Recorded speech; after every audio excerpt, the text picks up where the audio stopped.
Hey, it's Maddie and Moses from Pixel Mob, and we just wrapped up a conversation with Dustin McKibben from Art Home Photo, based in Fort Wayne, Indiana. And he's grown a business from just him and his wife doing wedding photos to now doing over 2,000 listings in real estate media. This is that conversation.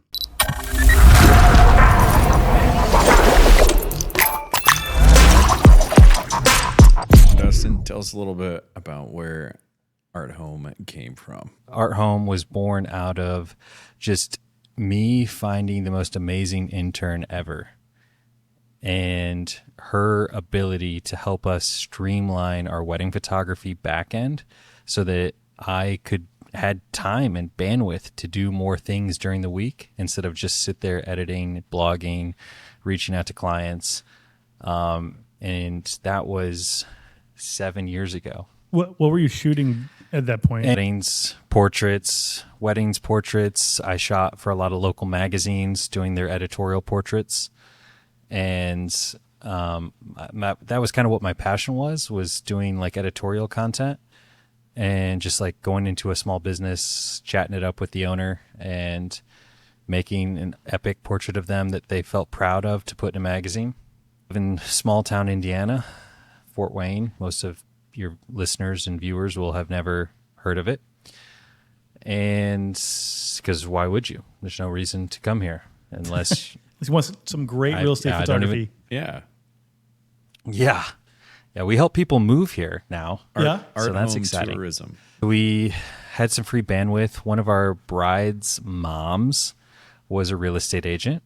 And she, at the time, we did wedding videos, and she had noticed we had a drone that we used for that. This is back in the day with the old ginormous Phantom, like 2, I think we were at that time. It was like the first iteration where you could actually see what you were shooting. And you had like the massive Pelican case that you carried the thing around in. And so she was like, hey, I saw that you like had a drone. Like, do you do real estate? And I was like, do I do real estate? Who doesn't do real estate? Like, and I was like, yeah, I can do real estate. Like, I actually have a background in architecture. And so I was like, yeah, that would be fun. Let's try it. And so spent like 2 hours photographing the interior of the home with 15 different lights and just overkill city. And I was like, I think I charged her like $75 just to like try it out. And flew the drone, spin around in the front yard like a madman trying to calibrate it. And for those old school people out there, they'll know what I'm talking about. Shot the house and immediately fell in love with the craft of doing it. And also like the fun of getting to walk into someone's home and just getting to know them, getting to know their story, getting to like find out a little bit about, you know, where they come from and where they're going. And it just kind of domino effect from there. Somebody saw those photos and they're like, hey, who did that? And then next thing I knew, I was shooting 10 houses a day. 10 houses a day? Next thing I knew. Wow. Yeah. Holy smokes. And then from just you? Just me. And then from there, I was like, I don't really want to get divorced. I should probably bring on another photographer. And then keep in mind, like all throughout this time too, like our once intern, now full-time operations person, is like running the show. And, you know, COVID happened somewhere in there as well. So weddings kind of went away. So I kind of was forced to pivot into something else. Once I got the second photographer, I booked him out to where he was shooting like 8 to 10 houses a day. We were both shooting a full dock of houses. And then we just kept growing. And now we have 7 full-time photographers and videographers. We just hired our 8th last week. We have 4 or 5 editors on the team editing full-time. We have a social media department, operations department, and like a first impressions manager that makes sure our clients are all taken care of. Love it. That's awesome. Do you still shoot weddings? Yeah. People keep asking me when I bump into them on the street, like, hey, like the real estate thing seems like it's really taken off. Like, you done doing weddings now? And I'm just like, we did it for over a decade and we spun that machine up so big Yeah. that to like spin it down would almost be harder than just turning it, completely off. So we still do, I think my wife and I will do about 12 to 15 this year, Wow. just for fun. Wow. Yeah. That's great. We don't do wedding videos anymore. That we've kind of drawn a hard stop. We actually refer the wedding videos out to our shooters and give them the option of like, if a bride's like, hey, can I do video? I'm like, well, let me give you some names. Yeah. Yeah. Yeah. Because a lot of our guys do it on the side, and I don't want to like take business away from them.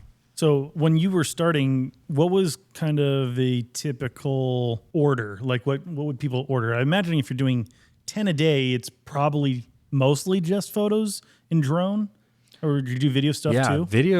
Video kind of came later in the game for us because it was one of those things where I had only one other person I was competing against. There was one other photographer in town and then like one other guy that was like kind of doing it. And he was charging $99, my main competition. So and he got so busy though, he was outsourcing to me at the beginning. Yeah. And so I was like, well, I told him up front, I can't do it for $99.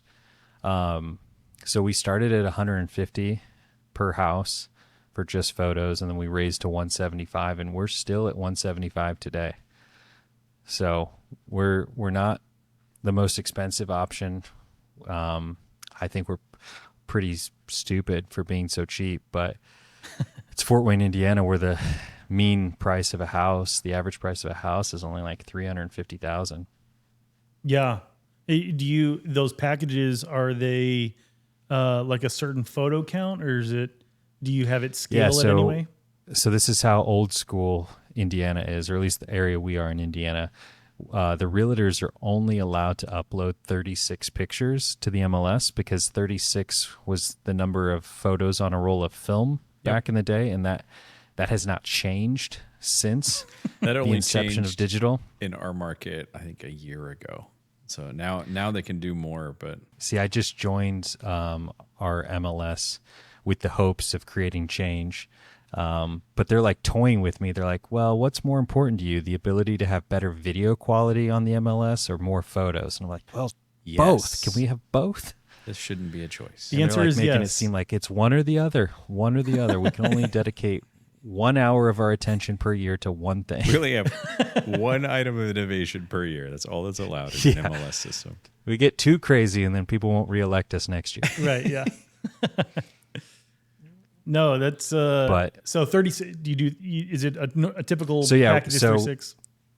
So yeah, we have a 36 photo option, which I would say 70 to 80% of our clients choose because we found originally we just shot everything and anything we could and then delivered that to them as a flat fee base. And we got agents who were actually mad that we were giving them too many photos. Yep. And like, gosh, Dustin, like, I love that you give me so many photos, but now I have to actually spend time whittling Picking these down them, to the yeah. top 36. Isn't this what I pay you for? And so we sat down and ended up hiring a VA, and all that VA does is like whittle them down to like 36 to 40 photos. And then the editing team edits that 36 to 40 photos so that we're not over delivering, but then we still have the raw photos in case they come back and they're like, hey, I know I only picked 36 photos, but like, come on, really? That's the best angle of the bathroom you got? And then we go up to 50. And then I think from 50, it's like either 75 or 100, which is kind of our sales side. We kind of gear that towards like Airbnbs and stuff when the photo number doesn't matter, or like builders. Yeah, that makes sense. And what's kind of your footprint? Is it just Fort Wayne, or are you kind of... I wear a size 11.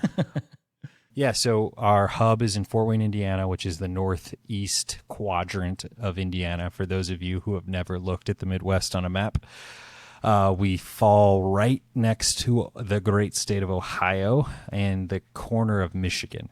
So we I've kind heard of of have about an those. hour and a yeah, everyone's heard of Ohio and Michigan. Indiana is like the sock that Michigan sits in. And so we have about an hour to an hour and a half radius, depending on the day, around Fort Wayne. So we'll go all the way as far north as the Michigan border, and then we'll go almost to Indianapolis, and then almost to South Bend. But we just hired a photographer in South Bend and in Indianapolis to expand that radius. That's a pretty big footprint. I mean, size 11 is pretty Yeah. normal, but I mean, an hour and a half, that's pretty Yeah, big. yeah. It's more about the sock that goes in the boot. You know what I mean? All right, so let's talk a little bit about your journey. So we've got a little bit of the origin story, where you started. You came from a photography background, and this is kind of grew out of like it sounds like almost like kind of an opportunity of chance that this realtor came to you and you took the job, and then it kind of started going word of mouth. Yeah. This was 2020, right? Or a little bit before that? 2020 is when we really we started in 2018 is what I tell people is kind of when we like first really started shooting real estate. Okay. But again, it was just a couple here and there. Like wasn't a business per se. It was more of like, hey, if I shoot an extra house, that pays for an extra date night with my wife. Right. It was sort of that, photography trade-off mental math of like, this pays for this, or this pays for a new lens if I do X number. But it then became when COVID hit and our operations person left because there was just so much uncertainty with what would happen to wedding photography. Because you have to remember, I didn't mention this, but like back in the day, like in our heyday, my wife and I would shoot like 60 to 70 weddings a year. So to go from like 60 to 70 weddings to like 12 to 15 has been like a huge jump. So I know some people will listen to this and be like, oh, he said he's still doing 12 weddings. That's like what I do full time as a wedding photographer. But like to go from 60 to 70 to 12 feels like, we're barely shooting doing anything. Okay, so I still get PTSD when I wake up on a Saturday and I'm like, don't have a wedding Do I to have a go wedding? to. Like I get the shakes. Yeah. You start awake at 10 a.m. Like, crap. Yeah. I'm the opposite. I have PTSD if I have to shoot a wedding. So I've not shot a wedding. I just in have PTSD about my first wedding. So There you go. See, but like there's so many skills that get attained from shooting weddings because like you learn how to shoot food, you learn how to shoot details, you learn how to deal with people, good or bad. Like I was just doing a corporate shoot last month in Pennsylvania, and we were shooting a retirement and like nursing home, and the agency kind of like pivots, and it was supposed to be sort of a real estate related shoot. That's where they found us. We were just shooting the facilities, and we're wrapping up the shoot, and the ad agency that hired us was like, hey, can you do a group photo of all of the staff? And I start posing them just like I would as if I was a wedding photographer. And the guy was like, you must shoot weddings because like you're so good at this. And I was like, I don't know. That feels like kind of a double-sided compliment. Like maybe they're like you're insulting me, but also complimenting me at the same time. But no, it was great. I find so many use cases with the little skills I've picked up along the way doing wedding photography. Coming from a like core discipline of photography or media production, it can be a blessing and a curse, right? I think if you're in real estate media, I think that in some ways it gives you an advantage. The disadvantage is that you think you have an advantage by having all these like quality things solved. I think that can actually be the biggest disadvantage, that you're trying to solve for problems that are not problems. That's my take. I mean, my background's in film and TV. I have a film degree. I've directed big national commercials, worked on multi-million-dollar productions. The things that are important in those productions are absolutely not even close to the kind of things that are important on a real estate media shoot. And so I feel like it's a blessing and a curse. Like I said, if you're going to build a business around you and your skill, I think that's where it's the most advantageous. But you've done something that's really interesting, given your experience, is that even though you've got a degree, I believe you have a degree in photography. Is that right? I do. Yeah. Like you've got that background, education, you've done. Ask me how many times people ask me about it. How many times? Hey, have people before you asked step about it? into our house here, can you just show me that degree? Do you have it laminated let's see before those you photograph our credentials. home? Yeah, exactly. Coming from a professional media background, do you think it's been an advantage? Unlike your background, where it's like you're whipping out mics and lights and all the toys, where like I think the wedding background was advantageous for me is I stepped into a new market with real estate and realized very quickly that my competitors who were doing video were walking through with a GoPro, and that was the bar. It was like GoPro real estate video walkthroughs. Okay. And once I realized that, I was like, well, crap. I mean, I already have like, a steady cam, which quickly turned into a, gimbal. Yeah. This is how old I am. I'm dating myself now. And that, I can do these nice level walkthrough videos with an agent where they can talk and walk, and we can make sort of like an HGTV style video. And that was sort of our bread and butter that became our trademark, if you will, that we were the guys that did the videos that were really cool. And that exploded for us and made us really well known in our market. To any, if you wanted a video, you had to work with us. And so then it was just a matter of scaling it, because I could only physically do 4 a day. And, with also keeping up with the turnaround that real estate was still expecting, where I had to crank out 2 to 4 every night on the back end.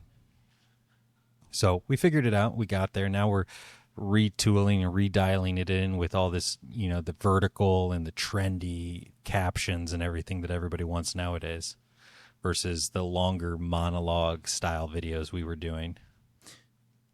At what point did you decide you were going to go for scale? Like, I think that you kind of hit a point where you're like, all right, if I'm going to do this and there's a high volume, I'm not going to be able to do all of the crazy things for every video. And it's also at a price point where, like, to be competitive, I can't do everything that my imagination would let me do. We're not bringing lights in. We're Yeah. not bringing, we're using very inexpensive wireless microphones. There's no boom operator. There's no, director, PA on set. Like, again, this is where like the wedding side of me leaned into this, because I was like, that's how it is. Like, we use available lighting. But because of my wedding photography brain, I'm still looking for the best light on site. I'm not like just, all right, stand in the living room. I don't care that there's fluorescent lights there, daylight there, and a tungsten light over here. We'll figure it out later. No, I'm predetermining the path that they're going to walk based on the lighting and the composition, just like I would if I had a bride or a groom walking and talking during a wedding film. Did you struggle at all when it came to, all right, I've got to train someone else? You've got an eye that you've matured over a long period of time. Two of them. Yeah. Well, Don't get ahead of yourself. Maddie but- thinks at least one of them's good. So I do think I need to get my eyes checked. You spend a lot of time, obviously, kind of developing a sense of taste, and like you're looking at lighting and storytelling when you're walking through a house. You quickly grew to, all right, I've got to bring on someone else. I can't do 10 shoots a day every day ongoing, but I've got the demand. What was that first kind of process, and maybe even ongoing, because I know it's not solved on the first go, but what was that process like in how you've been working to train new photographers? So now we have we have a senior photographer on staff, and so he trains everybody on how we shoot, and he's even better than I am. But our first hire, he just was like my shadow for like probably 2 to 3 months, and he was with me at every shoot because I was so reluctant to let him go out on his own. And then even when I did let him go out on his own for his first house, like, it was terrible. And so it's like, all right, let's retool this. It was mainly a gear issue. I was letting him shoot with his own gear, and his gear was bad. So I'm like, okay, I need to provide the gear.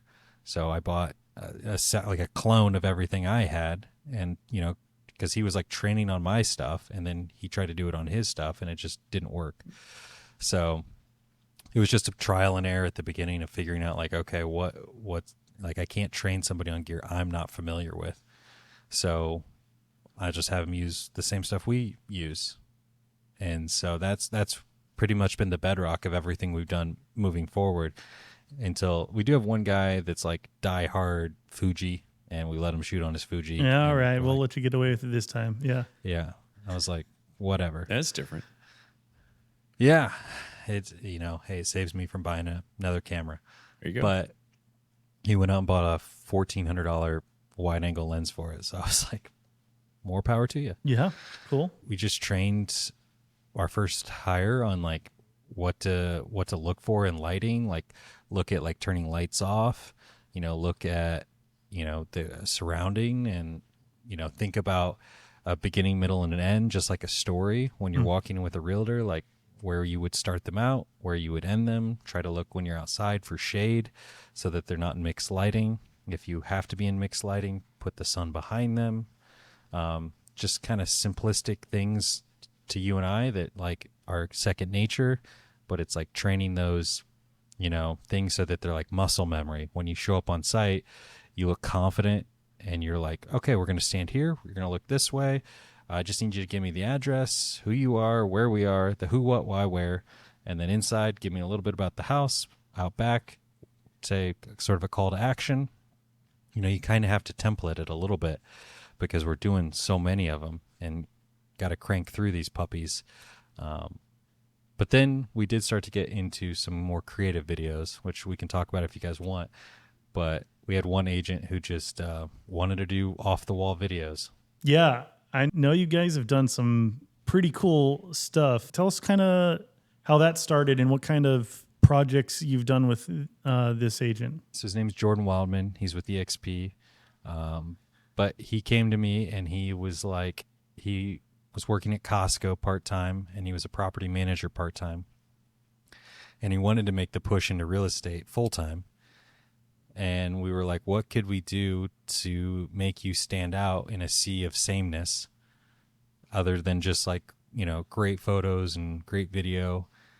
And so his personality and my personality really jived well with comedic videos in a very conservative market where most realtors just want to be, very to the point, no funny business. And so we started doing like these movie parody videos because, again, every house we have here in Indiana is not a LA mansion or a mountaintop North Carolina retreat. Yeah. They are 3-bed, 2-bath, flat land, back up to another house, standard homes. That is the normal shoot for us. And we were like, how can we, instead of making the house the hero, let's invent a story that's so compelling that the house then becomes a character in the story instead of being the story. So we did like a Barbie parody video. We did a Harry Potter themed video. We did a Scooby-Doo themed video. So we just did all these like, off the wall videos to where homeowners now, he's like one of the top agents in our market, and homeowners are calling him like, hey, you're the guy who does the videos. And like, they're like, oh, my kids would love it if you did a Mario video or a Pokemon video or whatever. So now like the homeowners are excited about what video are you going to come up with next for our listing. So that's kind of an active thing he's still doing. Well, we haven't done like the crazy videos in a while because he got so busy that just like we never could figure out a system or a process that allowed either me to have enough bandwidth or him to have enough bandwidth where we could still come together, because he was listing like 3 houses a day. So to be able to just like have this bucket of video ideas on standby where he's got costumes ready, like that was the only solution we came up with, and we just never executed it. But yeah, we did 5 houses for him last week. Yeah. So man. Not every single one of those can be a Matrix remake. Yeah. So a lot of those are more typical videography. So he's still doing a video, and he's still letting his goofy personality come through, but we're just playing off of whatever we find in the house when we get there.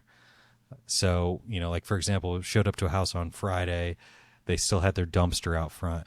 So he's like in the dumpster poking around for the beginning of the video, and he's like, I'm looking for a new listing. And his wife's like, Jordan, it's right behind you. And he jumps out of the dumpster, and he's like, wow, way better than anything I'd find in a dumpster.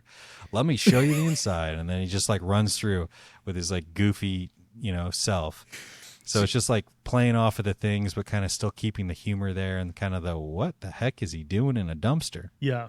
What kind of views does a video like this get? That'd be a great question for someone who knows that kind of stuff. I think they get like 6,000 to 10,000 on like a good video. Okay. I mean, it's clearly enough where like that's he's way built, better than average for like what I've seen for real estate videos that are just like, shots of the house. he's built an audience around this, and clearly like has brought him in real listings. Like if he's going from Yeah, like he went I'm- from Yeah. Costco to 3 a day. Like 3 a day is top 1% in Yeah, the nation. no, it's insane. Like he's also built up something like 50 rental properties that he and his wife manage. Wow. Like that they own. And so he doesn't he'll take long breaks from real estate where they just go travel because they have enough income from the rental properties. Nice. That it's pretty cool to see the life that they built. That's awesome. And I like to think we played a small part in that. Yeah. Absolutely. But he's also like a hustler. I mean, he's out there making moves. I think, it's interesting. Projects like that, you can only do so many of them. And so I do have a question. I'm going to kind of build up to it a little bit, but I know that you guys have social media as part of like your offering, or at least content. I don't know if you do broader stuff, more like the actual media management, but like I think there's becoming more and more of a need for, if you want to stand out and build a relationship, you actually need to be able to create content alongside the realtor. That's not going to work every case, but like clearly that's worked out in your business. In doing something that's completely bespoke, I think it's great when you're starting out, but it sounds like, to your point a little bit, is that it's hard to build a system around stuff that's going to be one-off every time. What has worked and what hasn't worked in that that vein of production? Essentially, we built a whole new category around that agent, and now we charge additional for videos like his. Because what would happen is people would feel let down that their videos didn't have the same, let's call it, Jordan Wildman effect. And so we just say like, hey, that's a different category that he's paying for. And if you want that category, like we can definitely talk about it. But that involves like a conversation, creative discussion, ideas need to be flowing. We can't just show up and come up with, a skit from The Office on the spot with costumes and actors and actresses right then and there. And they're like, I have to be at a closing in 25 minutes. Like, Yeah, right. So yeah, there needs to be some preconceived pre-production types level work involved. But yeah, so we try to set the tone up front about what our videos look like. The expectation is very clear. There will be a beginning, middle, and an end. If you don't feel comfortable with that, we can always just shoot a beginning. And then if when we're on site, you feel like, the photographer, videographer who's there feels like there's something worth talking about more, we'll try to coax the agent out of their shell to talk about it. And, yeah, it's pretty straightforward. We've really systematized our video approach now, where our creative specialist knows exactly how many drone shots to get, how many video shots to get, how fast they need to be moving for a 60 frame per second clip, so we can move in and out of a property within about an hour. Yeah, that's great. Including the video. Yeah, including the video, because again, we don't have big houses here. Yeah. When you're doing those kind of shoots, maybe do you have any advice for people who are trying to get into that kind of production around working with realtors who are not necessarily on camera talent and how to kind of loosen them up and get them so they're not nervous and they can actually look professional on camera. In Kentucky, they just give them 3 shots, but I don't know what they do in Indiana. So Yeah, alcohol's still illegal here on Sundays. got it. But got it. no, actually that just got changed not too long ago. But no, the biggest advice I would give is actually doing the opposite of how we started. So we started with agents doing long monologues, like walking and talking through a house, and then we would cut that with B-roll of the house. So any flub, anything they messed up on, I would tell them, don't worry, I'll cut it out, and then you'll see a shot of whatever you're talking about anyways. But now we've switched to this new style of filming that's so much easier, that I'm like, where was this my whole life? Where we just try to get them to say short little statements. So it's honestly less informative about the house, and we're more trying to hook them in to be interested in the house to begin with. Yeah. So the intro is just some sort of hook.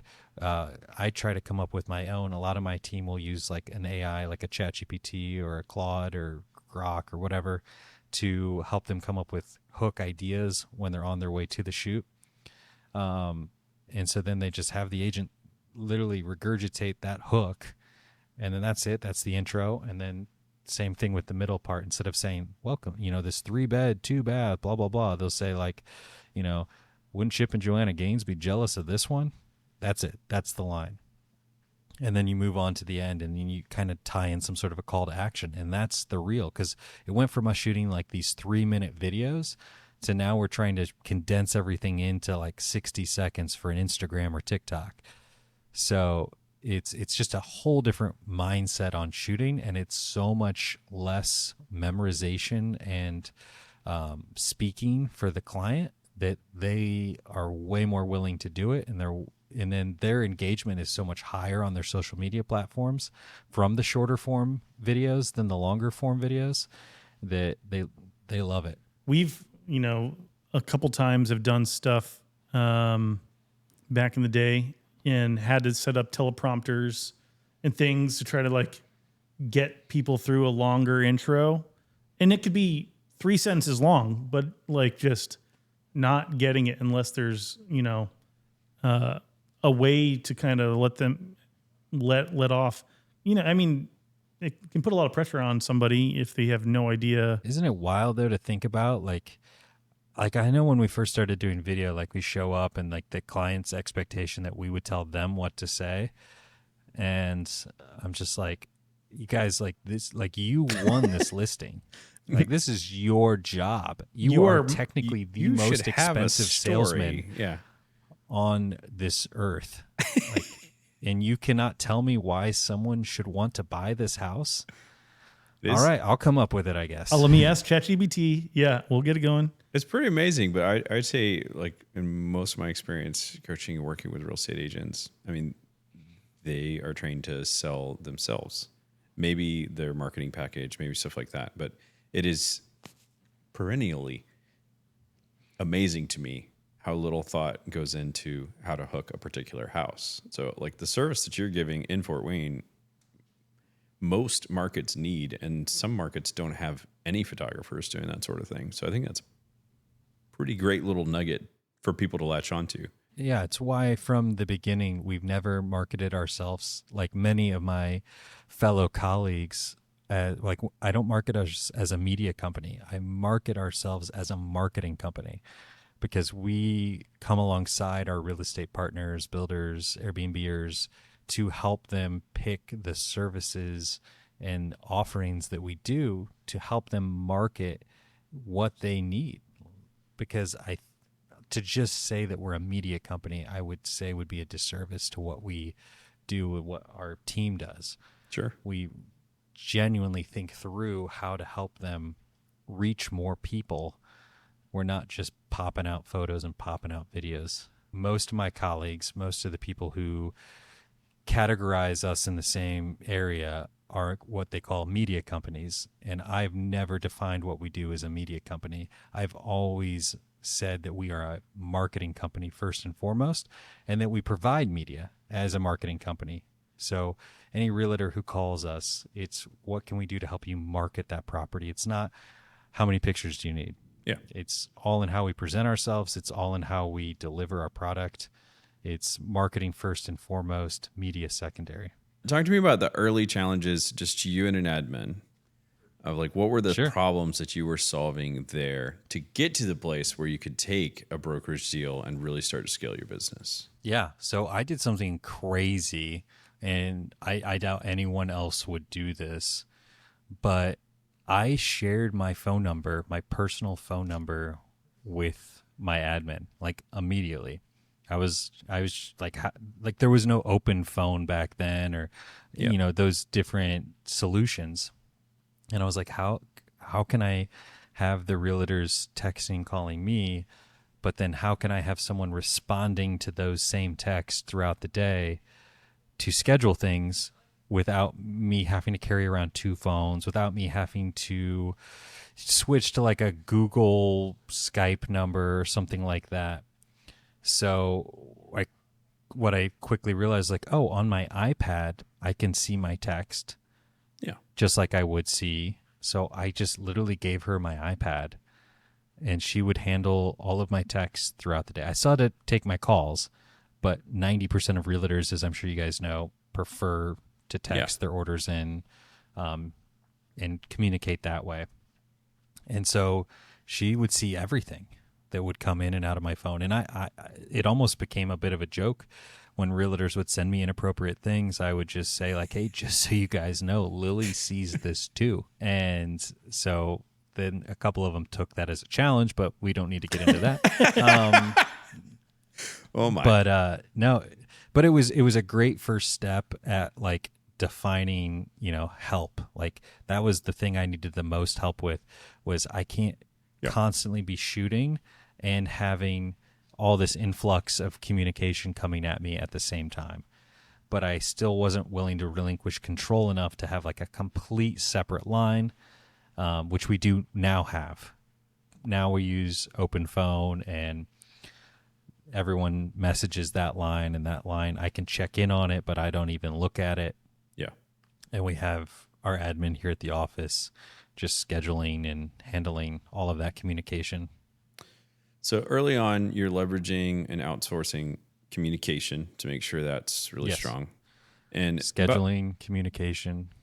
What point did you guys move toward outsourcing editing? Like, did you start outsourcing editing, or did you start doing it yourself? I started doing it myself. Because again, I have the background. Like I knew how to edit. Whereas I think so many people that start today, they start immediately outsourcing. It's because they're just like, I have no idea how to make, but I was also shooting flambient from the beginning. So for those who don't know what that means, like I'm using lights to shoot into the ceiling. So editing flambient is much easier than like traditional HDR, because you're blasting light into a room and then it looks pretty good right out of camera, depending how you're doing it.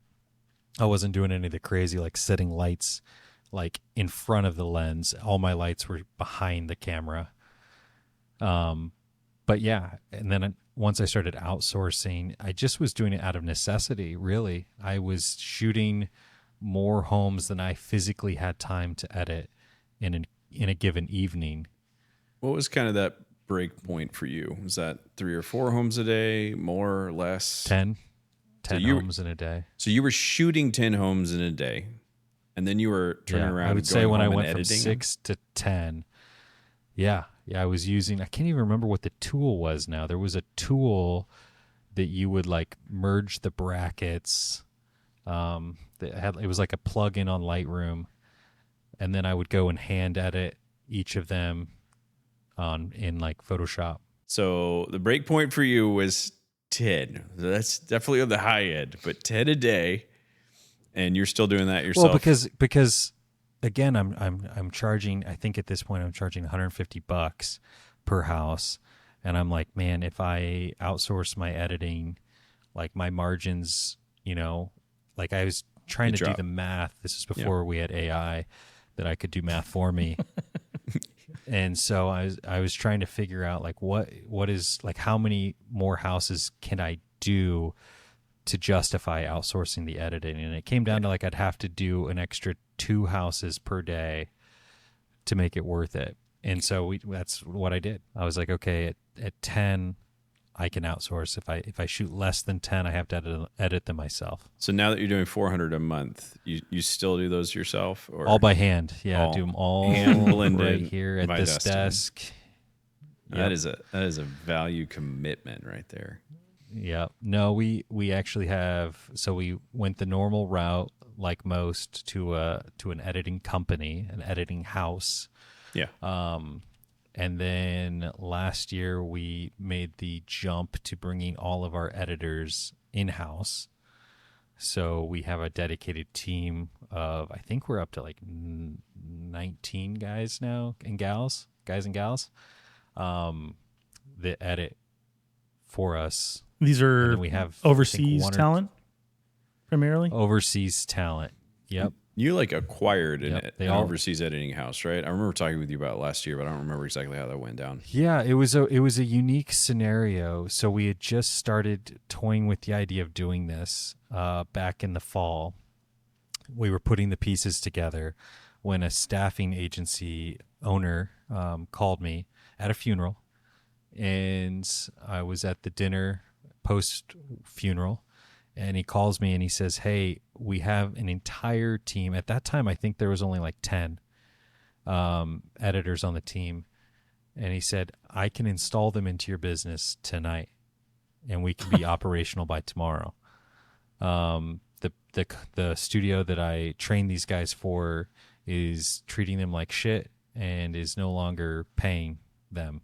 Oof. And so like this is kind of a once in a lifetime thing, you know, where we can take a team that I spent the last 3 months training for these guys and just immediately flip the switch over to you. Would you be interested? And I was like, sure, let's try it. Wow. And so that's what we did. And it was a little bit rocky, as I'm sure you can guess. But we figured it out. We got it streamlined. And now we're about to move in a different direction. So Yeah. Did they we will see how that goes. only work exclusively on your stuff? Do they also do others? Yeah, I mean they are full-time employees. I mean, I'm sure, you know, they do other stuff just like everyone does other stuff. But yeah, I mean, from the hours of, I think they like work 10-hour shifts, and like I can't imagine that they have time to do other stuff. They get our massive amounts of editing done and back to us by 9 a.m. Eastern Standard Time. Yeah. Wow. It's pretty unique to be able to have a complete in-house Don't- team. Yeah. It's Don't talk to a lot of people who have their own in-house editing team because it's usually pretty difficult to scale. But when somebody hands you one, I mean, that's a pretty cool opportunity. Correct. Yeah, and I mean it's had its fair share of drawbacks from what we were used to with like having an editing house, because like for example, the team doesn't work 24/7, 7 days a week. Yeah. They work 5 days a week. They work their daytime, our nighttime. So like we have to be really systematized on our end. All right. So I want to hit the other category as well, like your scaling challenges. But before we move on from like your first phase, what advice would you give somebody who's scaling a business right now? They've not done 150 in revenue yet. Maybe they've hired one person. Like what advice would you give to that person? Yeah, I'd ask them why they chose real estate. But I would say that like you just need to find, like, just get the first photographer, like get the first guy that like you love working with. And this might be contrary to like how a lot of people run their business, because ours is so different than 99% of other real estate photography companies that I've met. Because we're like a family, like this Friday we're coming over to my house and having a pool party. I've got an inflatable movie screen that I've rented. We're going to have a movie night. Like, we all hang out outside of work. So like, I want these people to be people that I genuinely want to be around and connect with, mainly because I just don't have any friends, and these people are all I got. You just got to buy your friends. That's you figured it Correct. out. They're That's very the main expensive. reason we're Very doing a expensive. podcast is we need more friends. So I mean, that's why I used to do one myself. yeah. But yeah, I would say like, find that once you get that first photographer that, you know, can shoot the way you shoot and like look at the world the way you look at it, then it just becomes kind of a rinse and repeat. You get him booked up, you try to pull yourself out. I think the biggest mistake that most solopreneurs make is they're like, I'm going to keep my schedule full and I'm going to try to make his schedule light. But I think you got to flip it. That was something that took me a really long time to realize, is start having him shoot the bulk of the homes and you shoot, you know, less homes. And then once he's full, instead of just filling your schedule back up, go ahead and start looking for that next photographer, and so on and so forth. And before you know it, you can actually run the business instead of let the business run you. So tell me about the next phase. So you started scaling with another brokerage, and that was starting to create a lot of business. And that's probably creating different kinds of problems than when you were more of a solopreneur. So what were those big problems that you were starting to solve? So yeah, when we took on the brokerage deal, we had an exclusivity deal where like we were their sole media providers for everything. So like their their client parties, their social media stuff. So it was like overnight we had to be able to cover and provide everything. Yeah. And at the time it was just two of us shooting. So we quickly hired a third and then a fourth and then a fifth. And we just like, I couldn't hire people fast enough. But then what it allowed was, because I didn't want to be causing a disservice to our existing clientele, is, you know, we were able to then have more availability for everybody as we grew. Yeah. And I'm sure, you know, with real estate, like something that most realtors value more than anything is just being able to accommodate last minute bookings. When we announced that we were going to take on this brokerage deal, we had a lot of clients who were like, oh, you're not going to have time for me now. Like, you're going to be so busy with them that, you know, I'm going to have to go find another photographer. Fear. So I didn't want that. That was my worst fear. And so I wanted to hire people in place of that fear. So I said, no, it's just going to give us more bandwidth to do more for you. We're going to be able to afford more things because we have more business. So that value proposition started to shift, and in scale, there's a new value proposition of increased availability that you started to pitch to your clientele, and you kind of got thrown into it where you had to create that for the brokerage. Were there other big challenges that you were facing? Yes. The biggest challenge we faced last year was we grew so fast that we lost sight culturally of who we were as a company and what we believed, and all those kind of things that you look at like corporate America and you're like, it's a bunch of malarkey. But so I never really paid much attention to like team bonding and like, you know, those kind of things, and just like checking in on everybody. And then we had like 5 people all quit within like 30 days of each other. Ooh. And it was like a good wake up call to me. It was like right after I got back from PMRE, I was like on a high of like, we're going to take over the world. And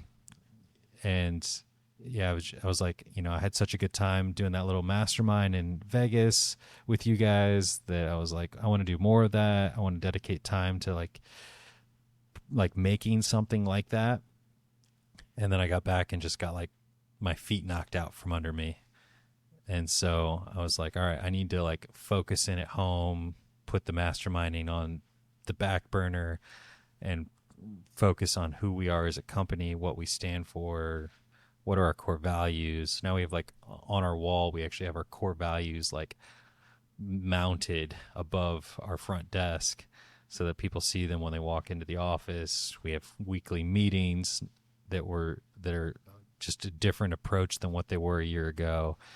We have a production person on our team. She's amazing, who is technically we call her our chief vision officer. She's responsible for keeping me in check on making sure those values are lived out here at the office and that we're holding each other accountable. What are some of those values? So the first one's accountability, and just holding each other accountable to, like, if you forgot to do a bathroom, like, you're accountable to going back and doing that.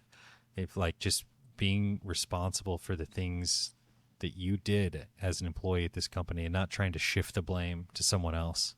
Because that is what we found was happening a lot last year, is people just weren't taking responsibility for their own actions. Yeah. And it turned into this negative spiral. You want to just list down them? You want to read them off the wall? Yeah, we got accountability, customer centricity. So putting the customer first, being kind of like leading with a servant's heart and not just like showing up and clicking a button. Like, we're there to take care of the customer. Collaboration, like we do a lot of shoots together. So like collaborating with each other, collaborating with the agent, having like a spirit of collaboration. Employee development, not getting stagnant in what your skill set is. You can always get better. You can always improve. You can always develop your mindset, your skill set, your just people set of just being a better person. And we're here to help you do that. Just a classic case of like, excellence and like just trying to be the best in everything you do here. And then the last one, and probably the most important one, is just integrity. And just like being honest with us, telling us really what's going on, and not feeling like you have to lie to us about, if you have shit going on at home, like, just talk to us about it. Like, we have families, we have, stuff going on at home too. Like, let us know. Don't lie about why you were late to work, or lie about why you didn't do a photo job or whatever. And that's it. They're pretty simple. I mean, they're things you could just live your normal everyday life by. And so we try to instill them here at work. How has your team responded to like kind of institutionalizing some of that in a way that's keeping it in front of everybody's face? It's been really great. And what's really helped it, I think, is instilling sort of it into our weekly meetings. You're rehearsing these weekly. So yeah, our chief vision officer or our director of production, depending on the day of the week, and her title changes, but she will start each meeting off with asking others to identify how someone else in the office has shown one of those core values. So we're positively calling each other out for such and such. I would say the biggest problem is we have two gals in the office that normally are the ones that everyone, because they're the two that everyone deals with most regularly.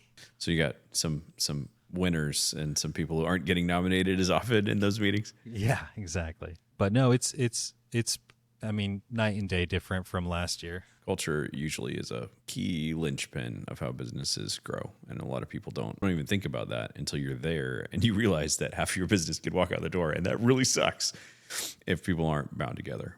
So last question, what advice would you give somebody in that scaling space? So somebody they've made their first photographer hire, maybe they're looking at 2, 3, 4, they want to grow like you've grown. What advice would you give that person? So if you're purely talking like, how do I get clients? How do I get agents? How do I get builders? How do I get people to notice me? I would start self-promoting with videos that you want your clients to make. So if you are in this real estate marketing space and you want agents to do videos, the easiest thing to do is create videos of yourself. We started doing videos this year when we were slower because we lost that brokerage of us at new construction homes that we shot for builders. They didn't even pay for a video. We just did a video, and now every builder does a video. So it's not always about how can I get more clients. Sometimes it's about how can I get more business from the clients I have. And I think a lot of us lose sight when we're scaling on how do I get more clients. But what we found is just getting better business from the people that are already choosing to work with us is the best business you can get. But then what happened, ironically, from that is the realtors who repped those builders were getting pressure from those builders to now work with us, even though they were with the brokerage that could no longer work with us. And so they like pay for us out of pocket and work with us outside the brokerage, which has been awesome. Nice. But so my first piece of advice would be do the videos that you want others to do. Show them, that, hey, if I can do it, you can do it. And then my second piece of advice would be just freaking love on the realtors through their brokerages. So what I would say by that is if you have the ability to get a list, or a lot of markets have what's called Real Producer Magazine that has the list in the back of the top 50 to 100 realtors in your market. You don't need to get every realtor under the sun to work with you. You just need the 50 top ones. So locate who those people are and figure out what you can do to help them. So what do I mean by that is don't constantly be asking them, hey, can I shoot a listing for you? Hey, can I, fly my drone through your house? Like, hey, offer to do something for them. Hey, do you have like a client appreciation party coming up that I could come shoot for you? Hey, do you have any needs for a testimonial video? Like, try to offer them things that they aren't already doing, that they aren't already working with someone on, because it'll take them completely off guard. And they're like, oh, no one's ever offered to shoot testimonial videos for me. People are just normally trying to get my listings. I'm like, oh, I assume you already work with someone on that. But I mean, I'd be happy to have a conversation with you on that if that's something you're currently looking for. Well, no, I mean, I'm not looking for it, but it would be, I mean, do you do that? Well, yeah, absolutely. Would you like it if I sent over some of my work? Or in fact, I saw that you have a house just down the street from where I live. Would you be open to me just shooting that for you? I know you already have it listed, but I would love to just show you how our photos look maybe a little different than what you're used to. Cool. And it's definitely a slower process. It's not like, the magic Facebook bullet for getting business, but I'm in an old school market where everyone values, relationships and values communication above a Facebook ad. And that might change. That, that tide is definitely rolling in where everybody's more geared towards digital media and running ads. But I built this whole thing just purely off relationships. Nice. I think most businesses at the end of the day, whether it's digital or not, they end up growing on figuring out how to scale relationships. All right, Dustin, I think we're 15 over, so I appreciate you sticking with us here. But before we wrap up, we want to know how people can find you online. Oh, yeah. How can they follow you? Online. No, you can fax me at, no, I'm just kidding. I was saying, do you want to give out your phone number the again? Luddite. Yeah, you have your phone line monitored, right? So you just give that out on the internet. That's cool. Yeah. We'll just put this right here. Absolutely. Yeah, let me give you my phone number. This is a textable number. It is... All right. You can call that all hours of the day. That is some night. trust in some systems right there. I love that. What Moses doesn't realize is that's my phone number. And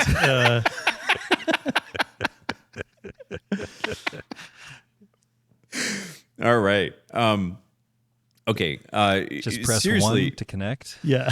Do you want anybody to follow you on Instagram or anything like that, or not so much? Yeah, you can go to Art Home Photo on Instagram. Awesome. Well, go follow Dustin. Follow what he does. Well, we appreciate you. Thanks for the time and the good advice.